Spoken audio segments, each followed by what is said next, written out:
Eu queria meditar nessa noite na palavra de Deus com vocês, um trecho que essa semana, sabe aquela, você está fazendo a sua leitura na palavra e tem aqueles trechos assim que brilham, né? E você diz assim, nossa, o que Deus tem para mim aqui? E foi isso que aconteceu com esse trecho da palavra de Deus essa semana. Amós capítulo 7, versículos de 1 a 9, eu vou estar lendo na versão da NAA, Nova Almeida Atualizada. A palavra do Senhor diz assim: o Senhor Deus me mostrou o seguinte: eis que ele formava uma nuvem de gafanhotos, no momento em que começavam a brotar as plantas da entre-safra, ou seja, a cultura tardia que vinha depois de concluída a colheita reservada ao rei.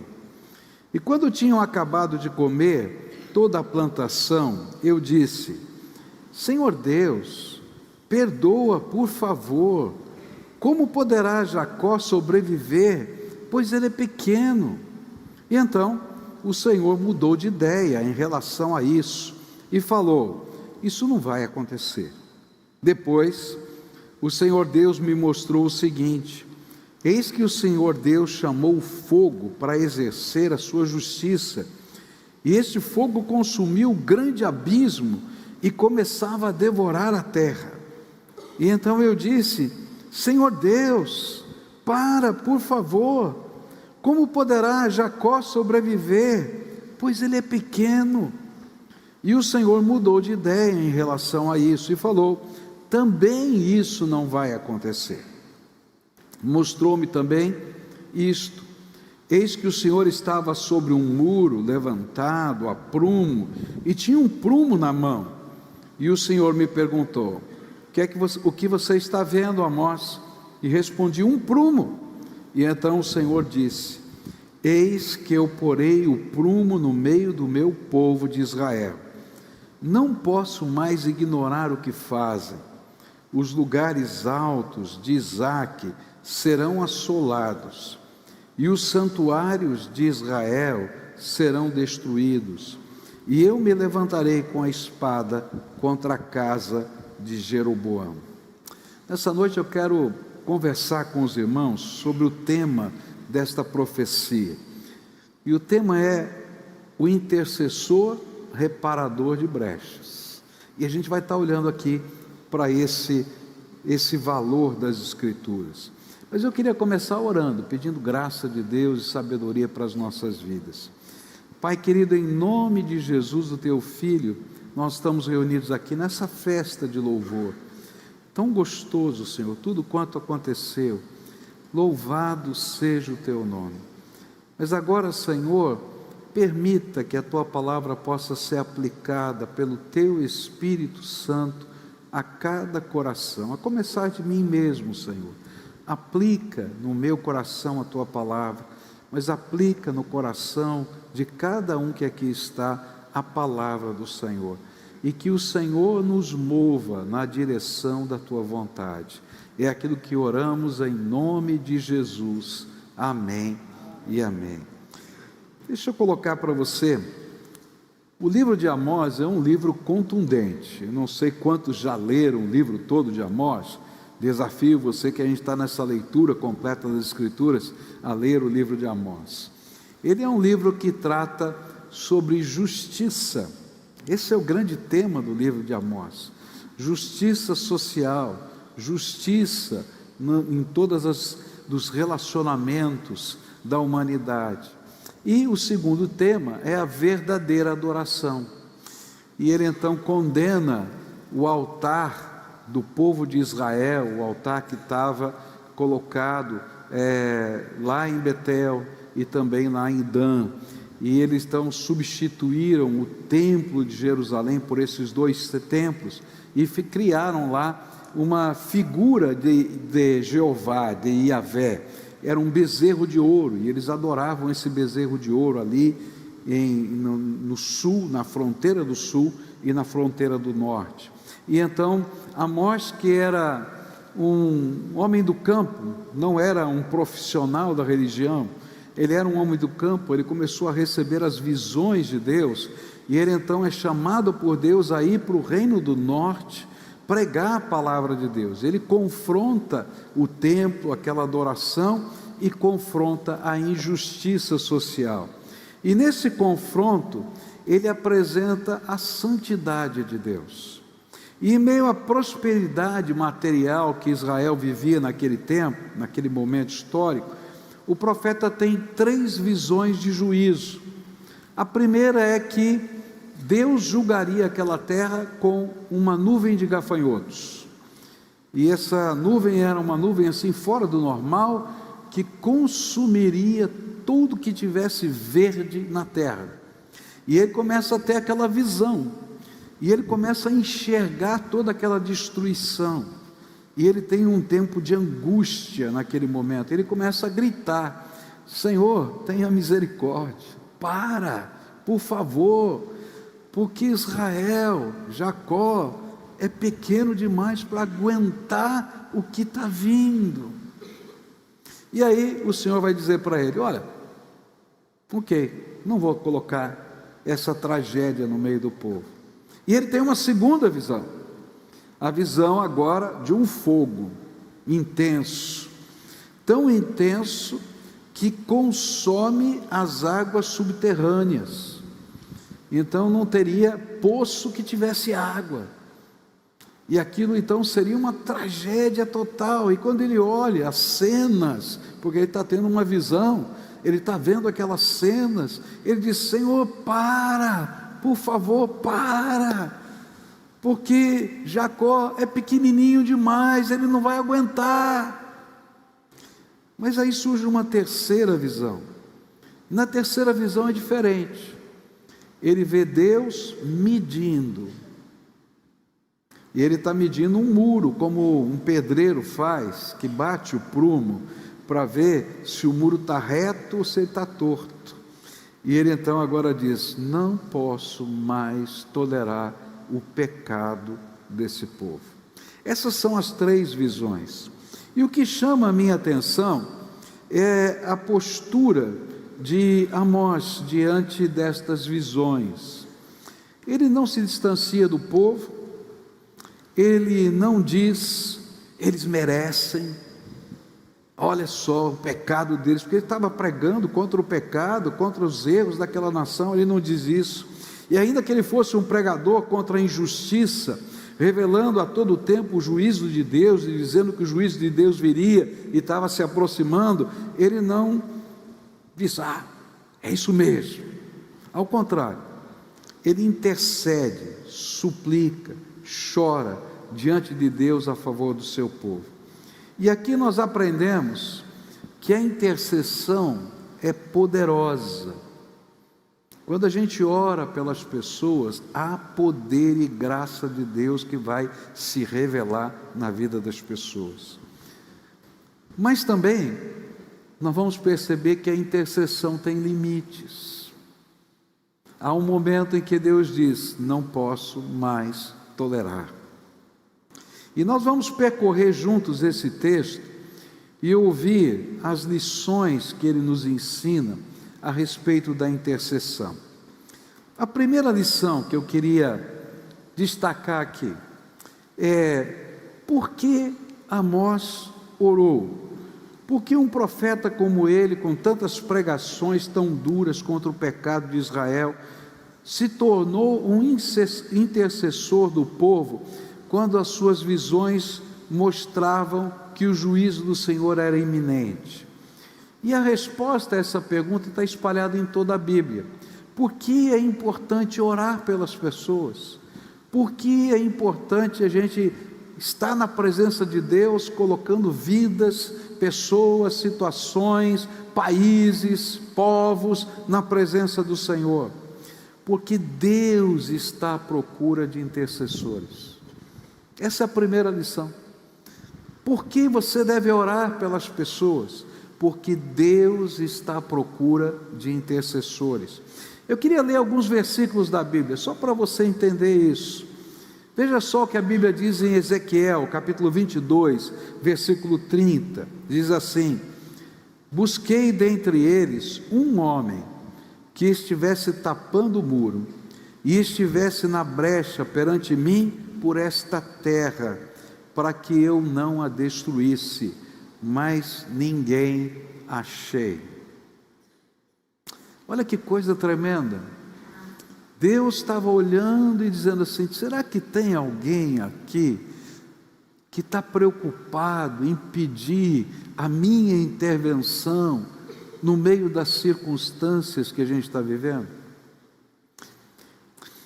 Por que a gente não intercede se Deus mesmo está procurando intercessores? Primeiro porque às vezes a gente se acostuma com a desgraça.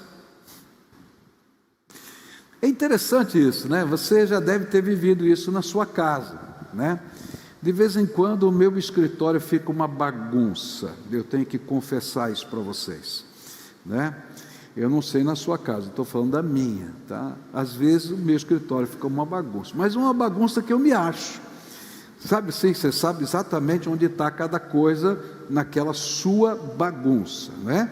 Meus livros estão ali, eu estou estudando, aquela coisa. A minha mulher olha para aquela bagunça, detesta, e aí a gente fez um acordo, ela não entra no meu escritório, porque quando ela arruma eu não acho mais nada. Eu não sei se acontece isso na sua casa, mas na minha às vezes acontece. Então a gente fez o acordo.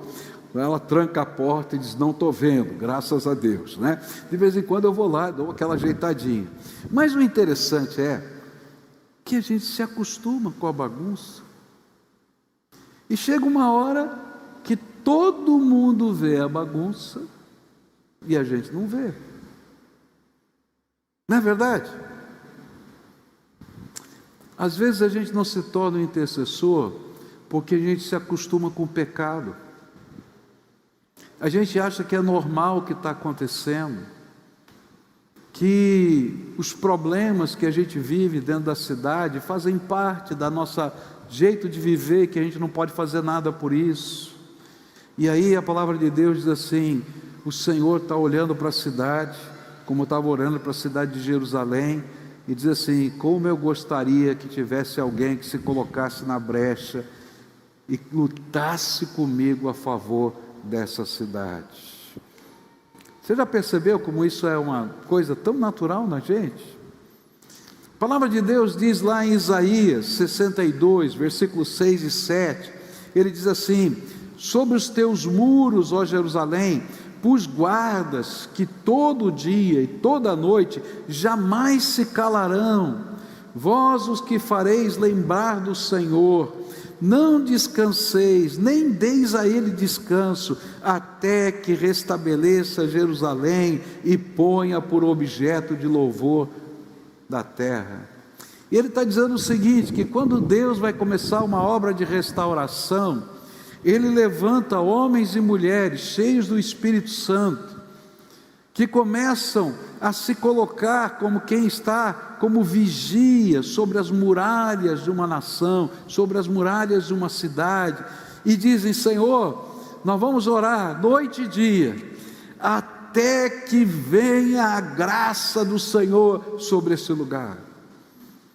E a palavra de Deus diz que Ele mesmo levanta pessoas assim, porque Deus conhece o poder da intercessão.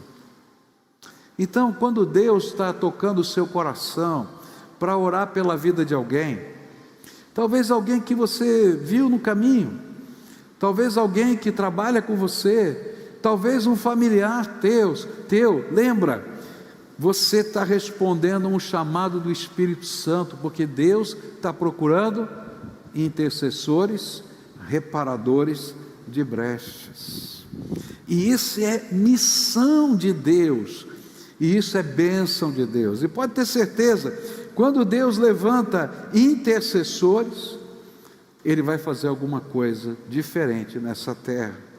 A palavra nos ensina que o Senhor espera que nós que conhecemos a palavra e amamos ao Senhor, sejamos não apenas agentes da proclamação do Evangelho, mas também intercessores, para que a bênção e a palavra de Deus se revelem no meio do povo. É ser como aquele que enxerga as brechas, as falhas, a injustiça, o pecado, e por saber as suas consequências, que tais coisas provocam a ira e o juízo do Senhor, nós nos colocamos como sacerdotes entre o povo e Deus, pedindo mais uma oportunidade e tempo para a proclamação. E essa é uma coisa muito importante. Quando a gente estuda a palavra de Deus, descobre que a igreja, que é chamada de nação santa, mas é chamada também de povo sacerdotal.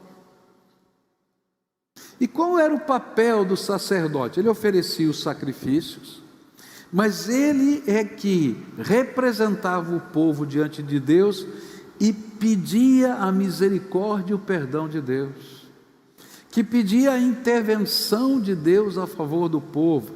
E Deus está dizendo assim: eu estou querendo levantar um povo sacerdotal, um povo que seja capaz de enxergar as brechas e orar especificamente por isso, que o Senhor abençoe nessa área, que o Senhor abençoe naquela área.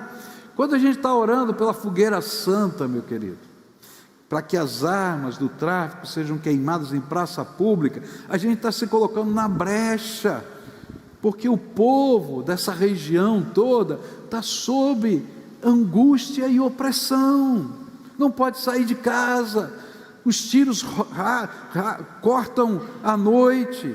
Você sabe que é verdade o que eu estou falando. Tem hora que dá um toque de recolher, que você não pode sair de casa, você não pode vender, você não pode comprar. Isso chama-se opressão. Mas quem está orando por isso? Quando Deus levanta você para orar por um filho, e você está vendo que o coração dele não está bom, que alguma coisa está acontecendo, Deus está levantando você para ser um intercessor e se colocar naquela brecha. E quando oramos, o que acontece? Adiamos o juízo divino e nos tornamos, como Amós, reparador de brechas através da proclamação da palavra. Por isso, o Senhor, quando levanta intercessores, Ele quer que esse intercessor seja também aquele que proclama a palavra, porque a intercessão prepara o caminho, mas é a palavra que faz a transformação. Isaías 58:12 diz assim: vocês reconstruirão as antigas ruínas, levantarão os fundamentos de muitas gerações, e serão chamados reparadores de brechas, restauradores de veredas, para que o país se torne habitável. Olha que coisa linda! Quando é que a bênção vem? Quando Deus levanta intercessores, reparadores de brechas no meio de um povo. Quando uma família é abençoada, quando Deus levanta intercessores, reparadores de brechas nessa família. Quando uma empresa é abençoada, quando Deus levanta intercessores, reparadores de brechas naquela empresa. Quando eu e você nos tornamos intercessores, reparadores de brechas. É interessante porque, se você não quer ser um reparador de brecha através da palavra, a sua oração tem pouco sentido, pois o verdadeiro juízo de Deus só pode ser adiado pela intercessão, mas a transformação vem pelo poder da palavra. Por isso a gente tem que ser um intercessor, reparador de brechas. Ao mesmo tempo que eu oro, eu estou disponível para estar ali pregando a palavra de Deus. Eu participei, na época que Billy Graham estava vivo, ele fez 2 campanhas aqui no Brasil, pessoalmente. Uma na cidade de São Paulo, outra no Rio de Janeiro. Eu era bem jovem naquela época, já faz muitos anos, né? E naquele contexto eu pude participar dessas campanhas. Ele foi na primeira, eu não estava lá, porque era bebê, em 1960 eu não estava, mas depois eu estava nas outras 2, ele veio 3 vezes. e aqui, né, no Brasil. Eu participei do treinamento, porque eu liderava jovens naquele tempo e a gente trabalhava juntos. E eu achei muito interessante o seguinte, quando eu aprendi com aquele homem de Deus e com a equipe dele. Eles diziam o seguinte: quanto maior era o número de intercessores que estavam comprometidos a orarem pelas campanhas do Billy Graham, muito próximo do número de intercessores era o número dos convertidos naquela campanha. E eles diziam o seguinte: não tem nada na Bíblia que explique isso, mas há uma regra que funciona, e a gente percebe isso no mundo todo. A maioria dos números dos intercessores que a gente levanta é muito parecido do número daqueles que atendem um apelo numa campanha evangelística. Por quê? Porque Deus ama os intercessores reparadores de brechas. A gente orava, mas a gente evangelizava. A gente orava e a gente visitava. A gente orava e estava lá para receber os convertidos. E a gente então se tornava intercessor reparador de brechas. Hoje eu venho aqui convocar você a ser um intercessor reparador de brechas. É isso que a gente chama de mensageiro da paz, aquele que vai lá nas casas e leva a paz do Senhor. É um intercessor reparador de brechas. Mas eu quero desafiá-lo a ser um intercessor reparador de brechas na sua família. Você não pode imaginar o poder disso. Minhas duas avós eram mulheres de oração, tinham uma vida muito bonita de oração. Minha avó, chamada Hermínia, um dos filhos dela, Joel, meu tio Joel, se afastou do Evangelho. E essa era a tristeza da vovó. Eu ia tomar café na casa dessa avó, porque ela morava bem pertinho de casa. Quando eu estava de férias, que eu estudava de manhã, eu ia tomar café na casa dela, e todas as manhãs ela orava pelo Joel, que ela volte para o Senhor. Ele foi criado no Evangelho, que as coisas aconteçam, mas que o Senhor prepare os meios, que o Senhor faça as coisas acontecerem. E eu cresci ouvindo a oração da vovó, por esse meu tio Joel. E eu vou contar para vocês o que aconteceu com meu tio Joel. Meu tio Joel se casa com uma senhora que não era evangélica, e ele se afasta mais ainda, e a vovó orando, intercedendo pelo meu tio e agora pela esposa. Nasceram os primeiros filhinhos, os netos, também não estavam sendo criados no caminho do Senhor, e a vovó orava agora pelo Joel, pela esposa e pelos filhinhos. E ela dizia assim: Senhor, eu tenho tentado falar do Evangelho, mas parece que ele não enxerga, que ele não vê, que ele não escuta. Então, prepara alguma coisa que eu não sei. E eu ouvi essa oração tantas vezes. Prepara alguma coisa que eu não sei para chegar no coração dele. E sabe o que aconteceu? O pai da mulher desse meu tio Joel tinha 7 filhas. Era um harém, 7 filhos. E um dia uma tragédia aconteceu naquela casa. Uma daquelas filhas tentou se suicidar.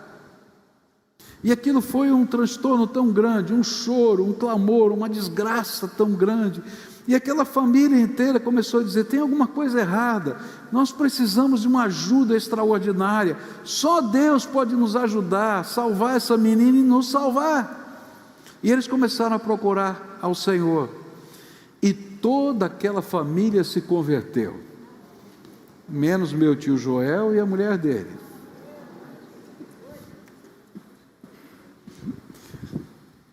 Pois é, mas agora tinha 2 famílias orando pelo meu tio Joel. E o final da história é que ele se converte, toda a família se converte, e hoje meu tio é pastor numa igreja em São Paulo. já idoso, mas continua pregando todas as semanas, visitando e trabalhando. Por quê? Porque tinha uma senhora intercessora, reparadora de brechas. Vale a pena, querido, vale a pena. Deus está procurando intercessores, reparadores de brechas, que se coloquem na muralha e digam: Senhor, eu vou lembrá-lo de dia e de noite, que o Senhor precisa abençoar, e diga o nome da pessoa, e clama, porque Deus quer ouvir essa oração. E o que Ele faz? Ele dá mais uma oportunidade, Ele prepara o cenário, Ele mexe nas coisas, mas Deus derrama graça por causa da intercessão. Segunda coisa, qual é a motivação do coração do intercessor?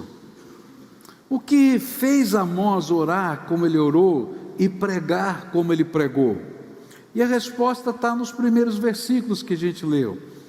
O Senhor Deus me mostrou o seguinte: eis que ele formava uma nuvem de gafanhotos no momento em que começavam a brotar as plantas da entre-safra, ou seja, a cultura tardia que vinha depois de concluída a colheita reservada ao rei.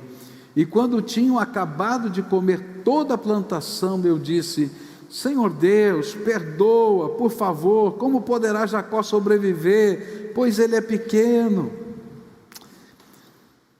Sabe por que Amós orou? É porque ele teve as visões das cenas que aconteceriam nos próximos dias.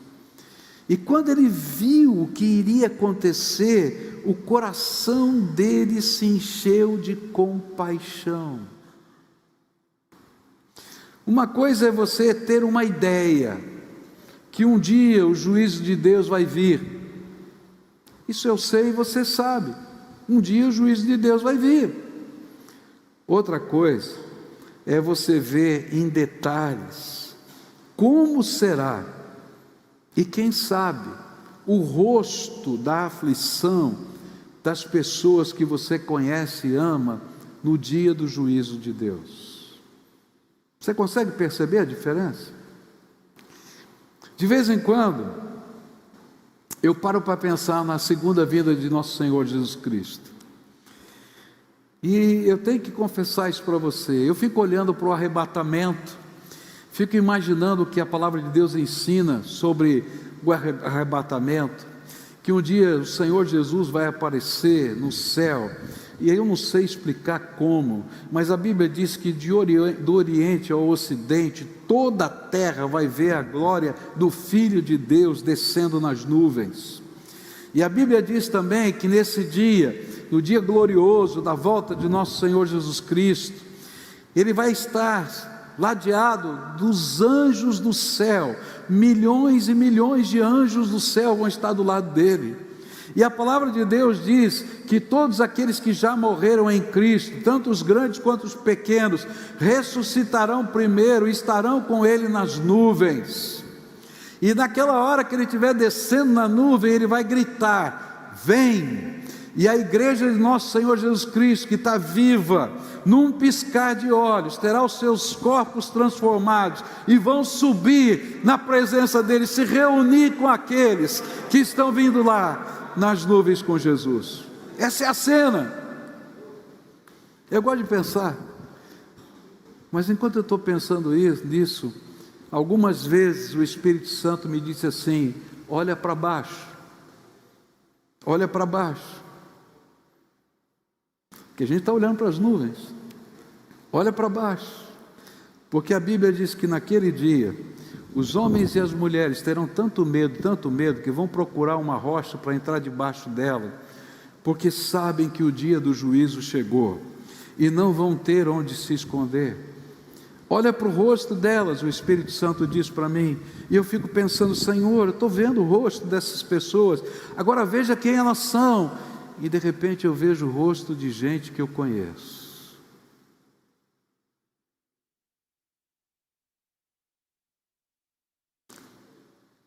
Sabe por que Amós orou? Porque ele foi capaz de ver, e não apenas saber. E aí, porque ele viu, ele foi capaz de sentir. Sabe, Deus, por eles, me convocou a ser um intercessor reparador de brechas. Eu não sei se você já participou de alguma tragédia, eu espero que nunca você participe. Tragédia é tragédia mesmo, você está no meio daquela situação horrível. Eu participei de duas na minha vida, que eu não vou esquecer nunca mais. E quando a gente participa de tragédias assim, o rosto das pessoas que estão no meio da tragédia não sai mais da cabeça da gente. Eu participei de duas. Eu estava no Peru, quando houve um terremoto no Peru. E quando o terremoto começou, é uma coisa impressionante, não dá para explicar. A gente nunca viveu terremoto aqui, a gente não tem ideia. Eu olhava para os postes, parecia que os postes eram de elástico, eles faziam assim, balançavam, literalmente, quase batendo no chão. O ônibus em que eu estava pulava, saltava no chão. As casas em frente começaram a ruir. E aí eu vi a cena que não sai da minha cabeça.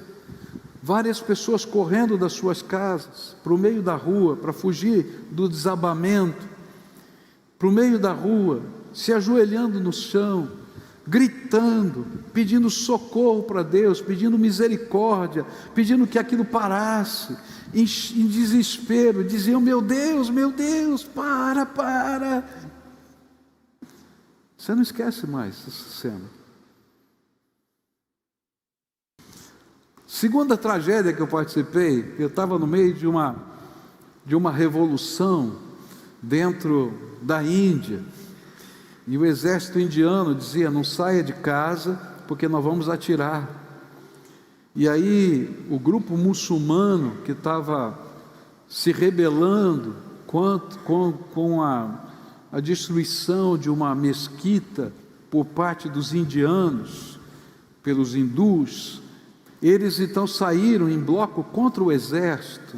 E eu estava numa hospedaria, e a gente podia ver em frente, tinha um hotel, nós estávamos desse lado da rua, e a gente podia ver pela janela o exército indiano atirando no meio da multidão e as pessoas caindo no chão. Você nunca mais esquece isso. Tinha um senhor do meu lado, indiano, todo mundo dizia assim: entra debaixo aí, vai para baixo, porque o tiro pode vir para cá, se esconde. E aquele indiano segurou na janela e dizia: meu Deus, está morrendo todo mundo, meu Deus. Você nunca mais vai esquecer a cena, os gritos de dentro da casa e os gritos de fora da casa. Quando a gente vê coisas assim, não dá para ser o mesmo, não tem jeito. Eu ainda me lembro do rosto de desespero das pessoas lá no Peru ou lá na Índia. Agora, muito pior do que isso será o dia do juízo eterno, onde o céu será visto, mas o inferno vai estar ao lado. O intercessor reparador de brechas é aquele que é capaz de ver, sentir os resultados da iminência do juízo divino. Mas não só do juízo eterno. O intercessor, que é reparador de brechas, ele antevê todo o sofrimento gerado pelo pecado, a injustiça, a violência que nos cerca, e como o Senhor um dia vai tratar essas coisas. E ele então se coloca na brecha e diz: Senhor, tenha misericórdia, dá mais uma oportunidade. Senhor, prepara o coração. Senhor, dá mais uma oportunidade. Senhor, prepara um meio que seja inquestionável. Torna-te irresistível, Senhor. E quando nós pedimos mais uma oportunidade ao Senhor, nós somos movidos a agir junto com nossas orações.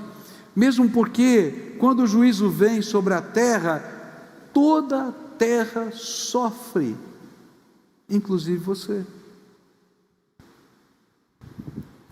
Se todas as visões de Amós não fossem adiadas, ele também passaria pelos gafanhotos e pelo fogo. Quando o Senhor julga a terra, toda a terra sofre. E assim, ser um intercessor, reparador de brechas, é acrescentar tempo para nós mesmos e não somente para os outros.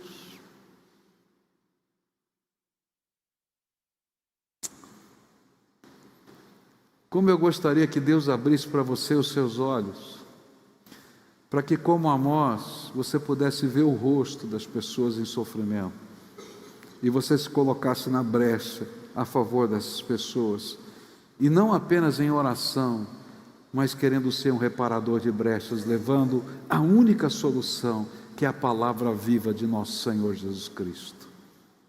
Terceira e última coisa, a grande lição agora vem do prumo. Lembra da terceira visão? O prumo. E o prumo ensina para a gente que quando a gente intercede, Deus vai dando mais oportunidades. Essas oportunidades sempre são temporárias. Se não houver arrependimento e conversão, o juízo de Deus virá. Está claro isso? Se não houver arrependimento e conversão, o juízo de Deus virá. Quando a gente prega o Evangelho, a gente não está querendo adeptos. Meus irmãos, eu não preciso de adepto. Você não precisa de adepto. Nós estamos levando a salvação eterna. A única coisa que faz a gente passar pelo juízo de Deus isento, ileso, é o sangue de Jesus Cristo, que nos perdoa de todo pecado, e o poder da graça de Deus, que nos transforma e nos santifica. Não tem outro jeito. Quando a gente está pedindo e intercedendo, Deus está concedendo mais tempo e mais oportunidade. Mas não significa que a gente pode continuar pecando indefinidamente. Porque qual é o limite da intercessão? Essa é a pergunta-chave.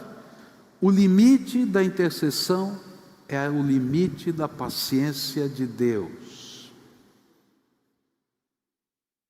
E a paciência de Deus tem limite. A intercessão abre espaço para o arrependimento, mas não substitui a obediência. E a aplicação para nós é que nós devemos interceder com fervor por nossas famílias, pela nossa igreja, pela nossa nação. Sim, Deus pode deter tragédias, mas o tempo que ganhamos precisa ser usado para arrepender-se, confessar os pecados e firmar uma aliança de vida e fé com o Todo-Poderoso. E esse é o tempo que a Bíblia chama da oportunidade, da misericórdia. Mas quando ele passa, o juízo chega. E a terceira visão fala sobre isso. Deus mostra um prumo colocado junto a um muro. O prumo mede se a construção está reta ou torta, e Deus diz: eis que eu porei o prumo no meio do meu povo de Israel. Não posso mais ignorar o que estão fazendo, ou o que fazem. A palavra de Deus diz que toda injustiça clama no trono de Deus e pede justiça. Que todo sangue derramado sobre a terra, está na Bíblia, grita como se a terra estivesse gritando: olha, nós, terra, estamos morrendo, julga, Senhor. E chega uma hora que Deus diz assim: vou colocar o prumo e vou medir. E aí você vai perceber que mesmo quando não vem o juízo final, a gente vai ver algumas coisas acontecendo na terra. Por que grandes impérios ruíram? Por que grandes nações desabaram? Por quê? Porque chega o tempo da paciência de Deus. Quando o Império Romano caiu, as pessoas diziam: por que os bárbaros entraram em Roma? Porque aquela nação havia se perdido tanto, que o limite da paciência de Deus chegou para os romanos. Isso aconteceu na história da humanidade tantas vezes. E o interessante é que nessa visão o tom de Deus muda. E diante disso não cabe mais qualquer súplica da parte de Amós, pois ele sabe que não haverá mais resposta de misericórdia, porque o juízo foi determinado. E a intercessão, que é poderosa, ela não é absoluta, porque a única coisa que nos move é arrependimento e conversão. É isso que nos transforma. Há um momento em que a paciência de Deus se esgota e o juízo vai com certeza vir e não será revertido. O prumo mostra que Israel foi medido e achado em falta. E esse conceito também está espalhado por toda a palavra de Deus. E é interessante isso, porque Deus disse isso para alguns líderes. 3 vezes ele vai dizer para Jeremias. Jeremias 7,16, ele diz assim: tu, pois, não ores por este povo, nem levante por eles clamor ou oração, nem me intercedas, porque eu não te ouvirei. Eu já determinei o juízo. Ele estava dizendo para Jeremias. Jeremias 11,14, ele diz: tu, pois, não ores por este povo, nem levantes por eles clamor ou oração, porque não os ouvirei quando clamarem a mim por causa do seu mal. Jeremias 14, 11 e 12, ele disse-me ainda o Senhor: não ores por esse povo, para o seu bem, quando jejuarem, não ouvirei o seu clamor, e oferecendo eles holocaustos e ofertas de manjares, não me agradarei deles, antes eu os consumirei pela espada, pela fome e pela peste. E aqui é interessante, ele está dizendo: eu não vou aceitar nem o culto, nem a religiosidade deles, porque enquanto não tiver arrependimento e conversão, não há salvação. Também foi ensinado por Ezequiel 14, versículos 13 e 14, diz assim: homem mortal, se uma nação pecar e for infiel a mim, eu levantarei a mão contra ela e destruirei os seus depósitos de alimentos, farei com que haja fome para matar gente e animais.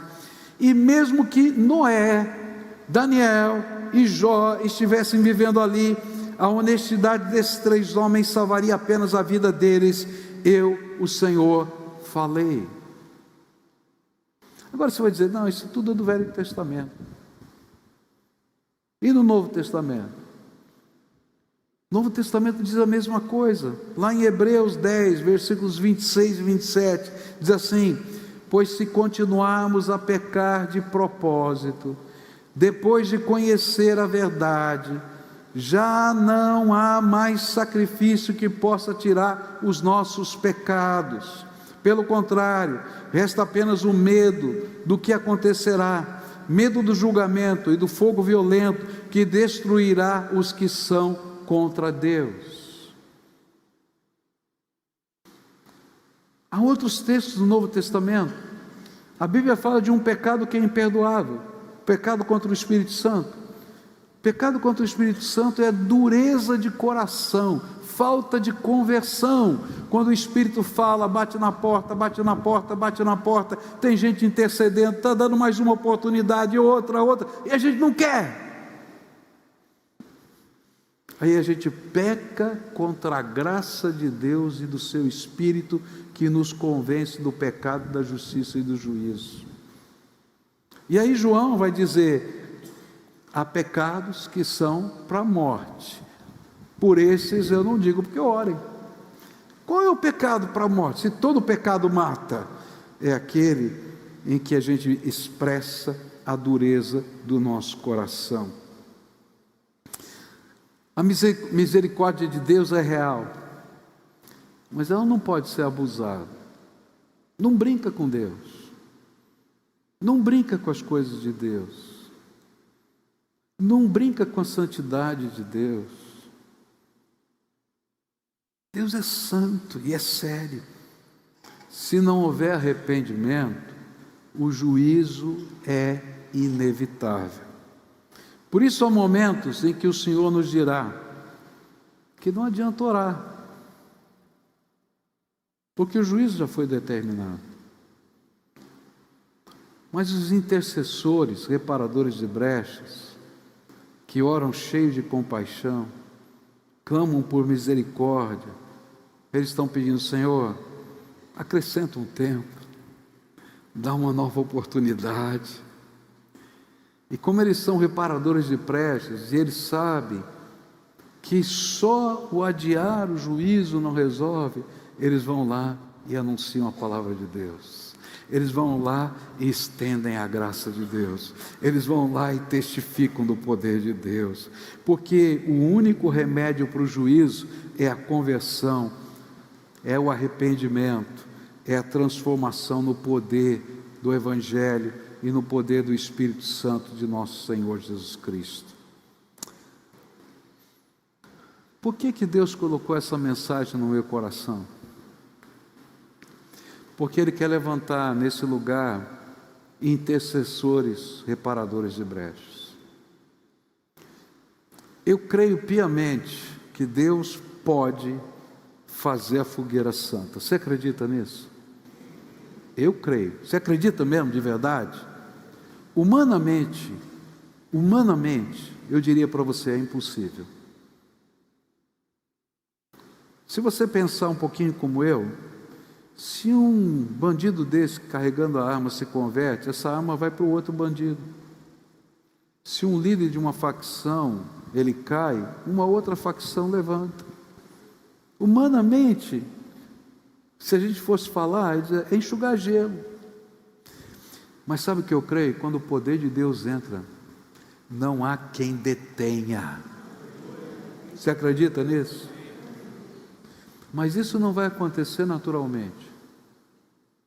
Deus vai ter que levantar um povo que creia nisso, que se coloque em cima da muralha para ser intercessor, reparador de brechas. Porque na hora que a gente intercede, a gente está dizendo: Senhor, olha para a opressão, olha para a angústia, olha para a desgraça toda, mas Senhor, prepara a tua misericórdia salvadora, e Deus vai colocar você em situações em que você vai poder reparar algumas brechas. E não importa se é pequeno ou grande, talvez comece na sua casa, porque isso é um movimento de fé, é algo do Espírito que vai tomando forma. Sabe bola de neve? Você sabe que, né? Vai rolando e vai ficando cada vez maior. Esse é o movimento da graça de Deus, é o fermento na massa, sabe? É a ação do Espírito que se espalha de uma maneira incrível. Mas Deus tem que levantar um povo sacerdotal que seja intercessor, reparador de brechas. Mas não só para a fogueira santa, não, na sua casa. Quantos aqui tem alguém da sua casa que está indo para o inferno? Eu vou falar o português claro, levanta bem alto a mão aí, quero ver. Deus colocou você como intercessor, reparador de brechas. Só que a gente não chora o que vai acontecer, por isso a gente não ora, e a gente não intervém. Anteveja e se coloque na brecha, porque Deus quer que você ore e anuncie, e Deus vai lhe dar os meios, Ele tem sabedoria para isso. Quando a gente está orando, Deus não dá apenas oportunidades, não dá apenas mais tempo, mas Ele prepara oportunidades, Ele prepara o ambiente para quebrantar o coração. Coisas vão começar a acontecer para quebrantar o coração, porque você está orando, e é aí que o reparador de brechas entra, porque Deus já preparou o coração. Mas hoje também, o Senhor confronta alguns corações que têm sido alvo das orações de pessoas por tanto tempo. Quem sabe aqui hoje não tem um Joel que nem o meu tio. Deus teve que mexer tanto na vida desse meu tio. Aquela situação aconteceu, isso abalou toda a família, ele começou a se tornar sensível. Meu tio era uma pessoa estudada, profissional, empreendedor, e Deus bagunçou a vida financeira dele de uma maneira que você não pode nem imaginar. E no meio dessa situação, Deus preparou o coração dele, da esposa e dos filhos, e todos se converteram.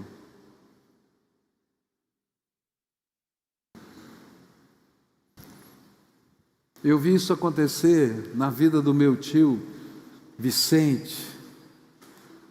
Vicente, profissional, muito capaz, empreendedor, vários negócios, e se afastou do Evangelho, longe de Deus. E a minha outra avó orava por ele todos os dias: Senhor, traz de volta o Vicente, traz de volta o Vicente. Esse homem, um comerciante, bem de vida, tomou um golpe na praça e perdeu tudo num dia só. Não tinha comida em casa. Eu me lembro da vovó fazer cestas do armário dela, ia na feira, ia no mercado e levava escondido, porque ele era muito orgulhoso, e colocava dentro do portão da casa do meu tio. Eu cheguei a ir com ela fazer isso e ir embora, para que eles abrissem e vissem os alimentos. Mas foi no meio dessa situação que Deus preparou o coração, e toda aquela família se converte, se torna um líder da igreja deles. Meu primo, filho deles, se tornou pastor, hoje é pastor na Inglaterra não, no Canadá, melhor dizendo, e ele está lá trabalhando até hoje. Por quê? Porque tinha uma mulher intercessora, reparadora de brechas. Deus quer levantar gente assim, e nós vamos fazer diferença nessa terra. Porém, talvez você possa ser um Joel, um Vicente, e o Senhor está dizendo para você: até quando? Até quando? Quantas oportunidades mais você vai deixar passar na tua vida? Está na hora de se comprometer com Jesus como Senhor e Salvador da sua vida. Para de lutar com Deus. Você acha que vai ganhar essa guerra? Você já perdeu. Quem ganha de Deus? O único jeito de ganhar é se render a Jesus e deixar Jesus ser o Senhor da nossa vida. Queridos, vamos orar juntos agora? Nessa noite eu tenho 2 desafios aqui. O primeiro, para todos nós que estamos aqui, todos. Essa missão de intercessor, reparador de brecha é para mim e para você. Deus está nos chamando para sermos intercessores, reparadores de brechas. E isso vale para todos nós aqui. Tem alguém que Deus quer usar você para ser uma bênção. Então assuma a responsabilidade. Senhor, eu vou lutar em oração por essa vida. Mas não é brincadeirinha não, de você fazer aquela oraçãozinha. Não. É ali, Senhor, eu vou me colocar, como diz a palavra, de dia e de noite, em cima da muralha. Eu vou me colocar na brecha do muro, não é? Porque essa era uma figura de guerra, se colocar na brecha, porque o muro aberto não tinha defesa. E então um soldado se colocava na brecha para segurar o inimigo que ia entrar dentro da cidade, e ele lutava com o inimigo pela brecha. É disso que Deus está falando. Gente que vai lá lutar em oração, mas também com a palavra de Deus. Isso vale para todos nós. Deus quer uma igreja igreja formada de intercessores, reparadores de brechas. Mas hoje, o segundo desafio é que talvez você seja uma pessoa que Deus está trabalhando há muito tempo. Há muito tempo.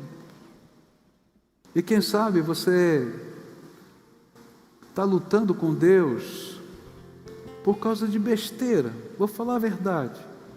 Besteira. Às vezes é uma mágoa, às vezes é uma palavra maldita,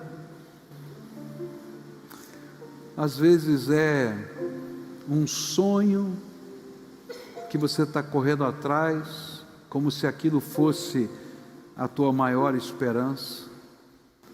Olha para Jesus, olha para Ele, olha para Ele, Ele é a resposta.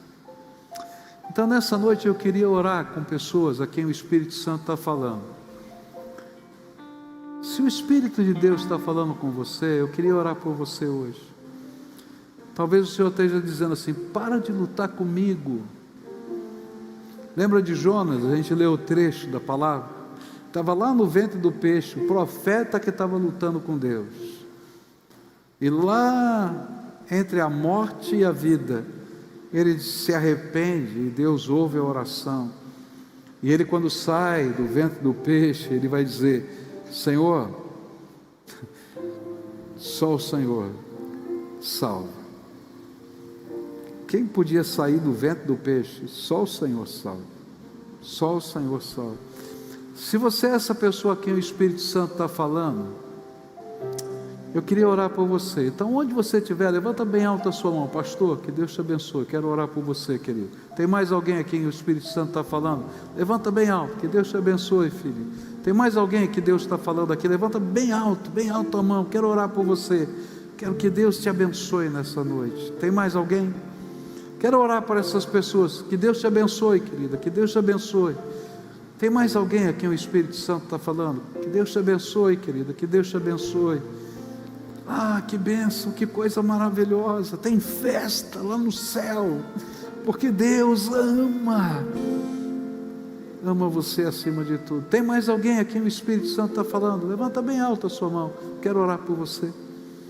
Que Deus te abençoe, filho. Te abençoe muito, viu? Que a graça dele venha sobre a tua vida. Que a dor que está aí na tua alma seja curada em nome de Jesus. Que o Senhor te abençoe muito. Tem mais alguém a quem o Espírito Santo está falando? Levanta bem alto a mão aí. Quero orar por você. Agora, você que levantou a mão, ora comigo assim. Diga para Jesus: Senhor Jesus, fala aí na sua alma. Senhor Jesus, eu ouvi a tua voz e eu entendi o teu chamado. E hoje eu me rendo. Eu vou parar de lutar e vou deixar o Senhor me guiar do teu jeito daqui para frente. Me guia, Senhor. Eu quero o Senhor. Pai querido, escuta a oração desses teus filhinhos e abençoa, abençoa, abençoa, abençoa, abençoa.